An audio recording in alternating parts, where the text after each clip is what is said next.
கிடைத்திருக்கும் முக்கிய செய்தி. 14 IAS அதிகாரிகள் பணியிட மாற்றம் செய்து தமிழ்நாடு அரசு உத்தரவு பிறப்பித்திருக்கிறது. இது குறித்த கூடுதல் விவரங்களோடு இணைகிறார் நமது செய்தியாளர் அபினேஷ். வணக்கம் அபினேஷ், விவரங்களை பதிவு பண்ணலாம்.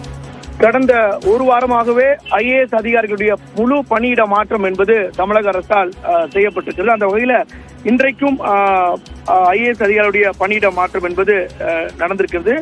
ஏறக்குறைய இதுல மிக முக்கியமாக பார்த்தோம் அப்படின்னா பல்வேறு IAS அதிகாரிகளை பணியிட மாற்றம் செய்திருக்கிறாங்க. அதுல பல்வேறு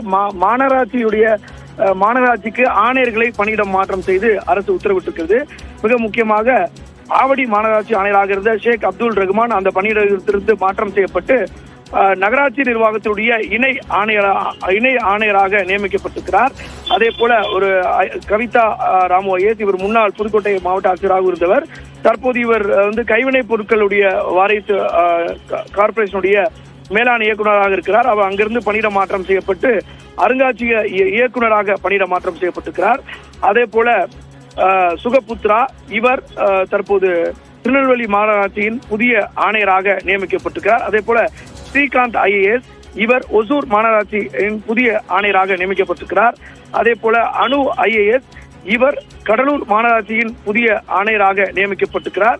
அதே போல ரஞ்சித் சிங் IAS, இவர் சேலம் மாநகராட்சியினுடைய ஆணையராகவும், அதே போல கந்தசாமி IAS ஆவடி மாநகராட்சியினுடைய ஆணையராகவும் நியமிக்கப்பட்டிருக்கிறார். அதே போல சதீஷ் IAS, இவர் ஈரோடு மாவட்டத்துக்கான கூடுதல் மாவட்ட ஆட்சியராகவும் அவர் நியமிக்கப்பட்டிருக்கிறார். அதே போல விவேகானந்தன் IAS, இவர் Tamil Nadu urban finance and infrastructure டெவலப்மெண்ட்டுடைய மேலாண் இயக்குநராகவும் நியமிக்கப்பட்டிருக்கிறார். எனவே பல்வேறு மாநகராட்சிக்கு புதிய ஆணையர்களை தமிழ்நாடு அரசு நியமித்து அதற்கான உத்தரவை வெளியிட்டிருக்கிறாங்க. மோனிஷா, விவரங்களுக்கு நன்றி அபினேஷ்.